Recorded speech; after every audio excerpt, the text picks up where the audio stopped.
Hey guys, cool blowing way back. I'm Rick. I'm Maggie. And we're here with Ghost in the Shell Standalone Complex second gig, where last time we left on Face to Face. Kuze and Bato. Bato. Who will win? Will they even fight? Hopefully not. Hopefully that kid who rigged himself to blow is nowhere to be seen either. Yeah. Or he just blows up the ship and they get back and they're like, oh no. Hopefully he took no that. Ship. This is just, your own ego sort of thing. I don't know, but Kuze's lackeys are running with the plutonium back to the ship, which it could lead to all-out war in the refugee zone. So, a lot at stake. Out revolution. This 1v1. How do you revolt against something that, you're not really a part of? It's called an invasion. I don't think so. They weren't using it. Eminent domain. I don't know. All right, let's watch.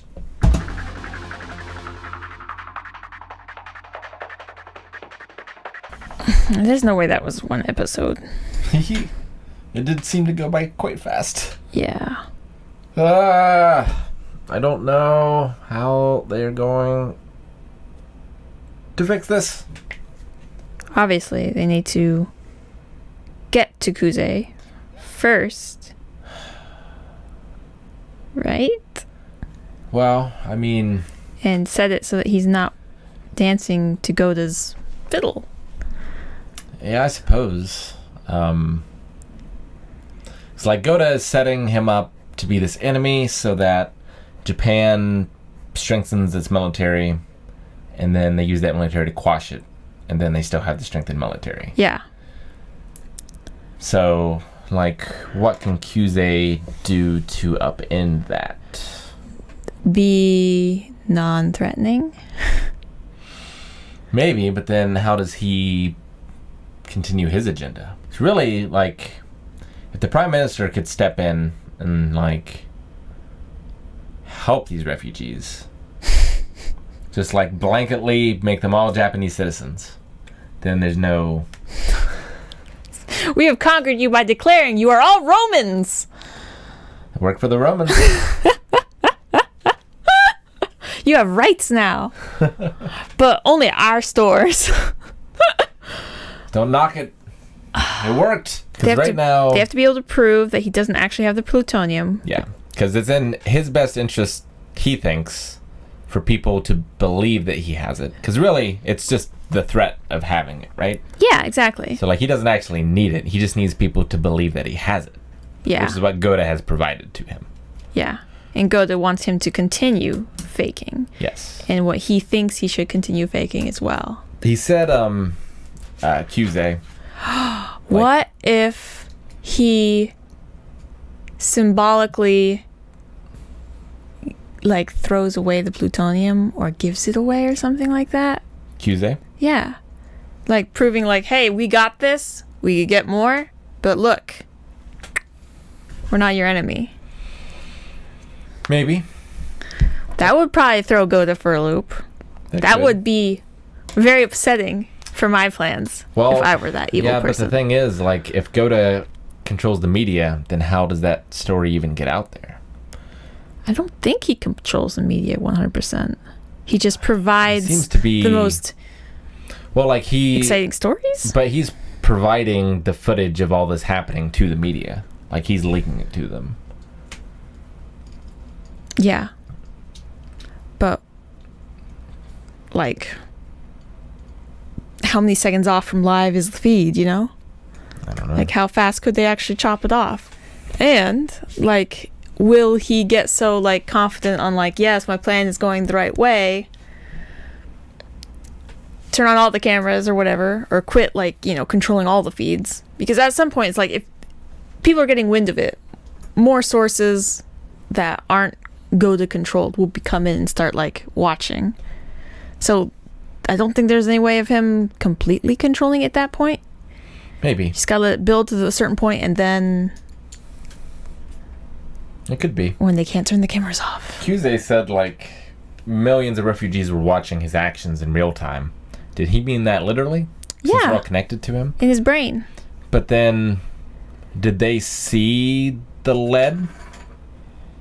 Do they know? Or is he able to keep certain things from them? I mean, clearly he's able to keep certain things because They're not dead. Yeah, well, yeah, they can't cross the ghost line or else they die. Mm-hmm. But, like, what did they see in that moment, I wonder? Do you think he's editing his live feed? I don't know. That would be a heck of a thing for a revolutionary of, like, showing, like, making people a part of that process. Yeah. So intimately. You would feel such ownership. Mm-hmm. Be very effective. Of the process. Yeah. And it's so transparent, apparently. Like, I don't know about the whole lead thing. Like, if they know about that, and he's already said it's like, well, we have to continue, kind of. Yeah. They dropped the hint before about, like, I'm trying to remember the exact circumstances when it was delivered to us, but they mention, like, part of Cuse's playbook of causing mass overloads to shut down the power. Mm-hmm. So, like, we had heard that before. Yeah. Still crazy, though. Like, the Cuse-Bato fight, which was awesome. Yeah. It was close, but Bato just barely got beat. Survived. Then we had a scare with Ishikawa. Ishikawa, yeah. That kid blowing up the chopper. Our computer boy.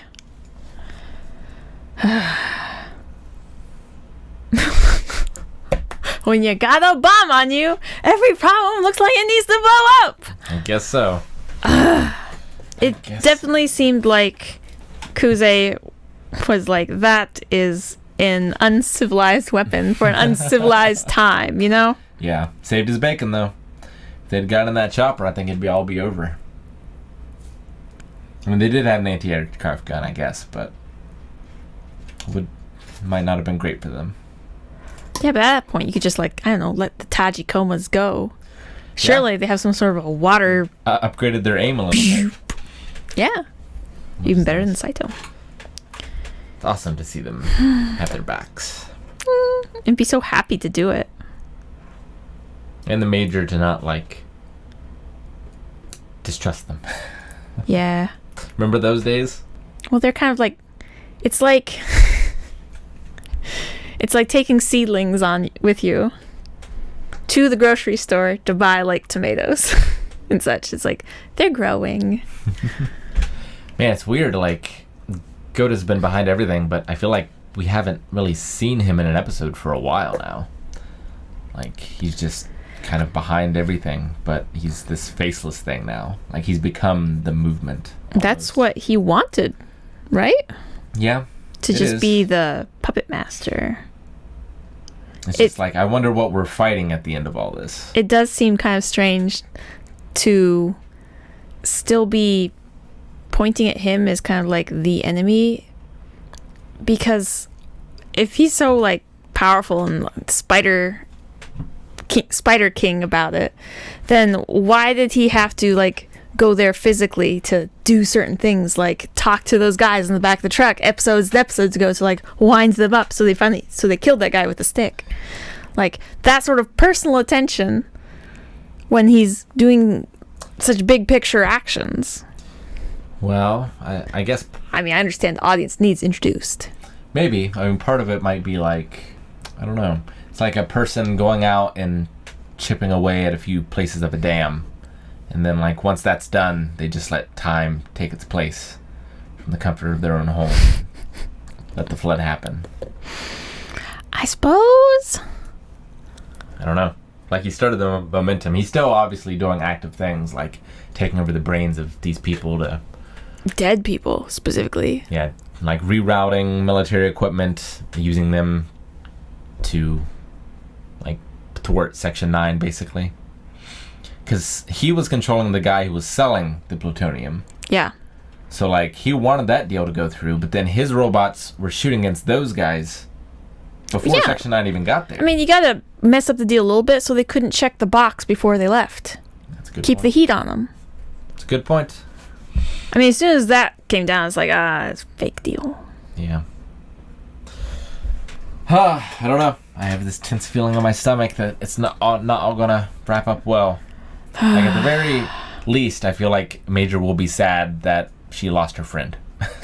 If nothing else. As long as she doesn't That's like the lose best case scenario. her friend Bato. Yeah, indeed. Anything else? Or anybody else from Section 9. Do you think that guy will leave his PK... What they call it? The PKE body? Cuze? Yeah. No, I don't think so. I think it's part of his signature look now, you know? Well, I realize that, but like at the climax, do you think his... Ghost? Do you think he will... do you think his ghost will survive? Like maybe the last scene, we'll see Major walking out of that weird little shop with a little boy. Little boy? Maybe. Maybe they'll send him over to work in the library. Or with maybe the he'll man. open his eyes up and he'll be in a hospital with like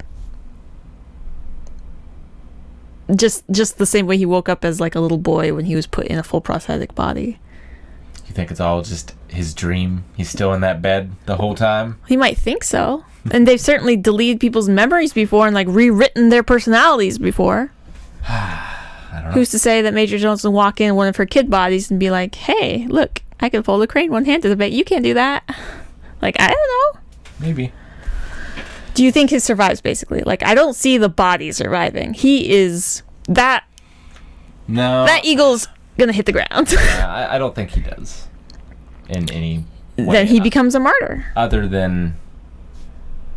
Yeah, I don't know. Like, I feel like his dream might, and the refugees might, like, get some of the things that they're deserved, but I don't think he's going to be a part of that. He's not going to make it to the promised land. Yeah. Let's find out.